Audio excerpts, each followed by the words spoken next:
Hello everyone, welcome back to another episode of r/slash Tales from Tech Support. In today's episode, don't bother sending a tech, I'll be dead by then. I'm pretty sure I knocked a user out from nearly 300 miles away. Before we get started, make sure to subscribe so you will never miss a video. So let's get started. Don't bother sending a tech, I'll be dead by then. So my story starts on what was a normal day taking calls on the front line for a large cable company. The job pays well, and for the most part the people I deal with are fairly nice to talk to. Quite often we'll get calls from seniors, especially in the morning, who have premise equipment issues such as snow on screen or no signal on their TV sets connected to our digital equipment. Now my heart does go out to some of these folk, because up until recently, past few years, we would supply straight analog cable to many homes, coax direct from wall to TV with scrolling guide. However, most cities we service nowadays require our digital equipment to receive channels, and this has caused a lot of frustration with older people who don't know how to operate said equipment, i.e. always having your TV set on video or HDMI to get picture. So oftentimes we get customers who are repeat offenders with long ticket histories of these types of issues. So anyway, I get a call from an older gentleman who's quite bitter and mean right off the bat, doesn't like that I asked for his address/telephone number to verify the account, hates that he has to speak with a machine before reaching an agent, etc.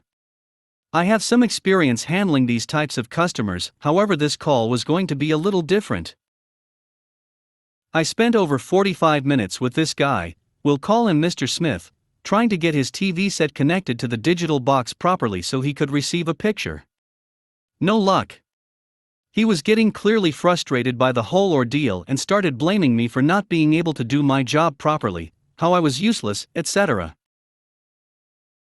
Whatever. Like I said, I've dealt with this before, so I tried my best not to take it personally. But eventually I had to ask him if we could book a service tech to the home, a courtesy call, to get his TV working correctly. Unfortunately, our booking calendar was showing an appointment 3 days out. That's when he dropped this on me. Don't bother sending a goddamn technician, because I'll be dead by then. I'm 94 and TV is the only thing I have left. Are you really going to make me wait for a tech? I instantly felt bad. I mean, I've heard every complaint in the book as to why people don't want to wait for a tech, but this one kind of got to me. I'm in my mid-20s, so honestly, I can't even imagine how it must feel to utter those words. So I spoke with my supervisor, who said they'd see if we could get someone out earlier, but we couldn't promise anything. So I let Mr. Smith know, and he was predictably not very happy with my answer. At that point it almost sounded like he started to cry and went into how he has no family left, and no friends that come visit. This was after I asked if there was anyone in his building that might be able to help. Man. I felt terrible, so I took it upon myself to ask Mr. Smith if I could pay a visit. He lived in a small city over from where I was, not very far to drive. He was a little shocked I was willing to do this, but sounded thankful I was willing to come out and help him personally. So I head over, get to the residence and meet him. Within 30 seconds I had the cable running again, simple input change, and even brought him a simplified remote for his set-top box to avoid this problem in the future.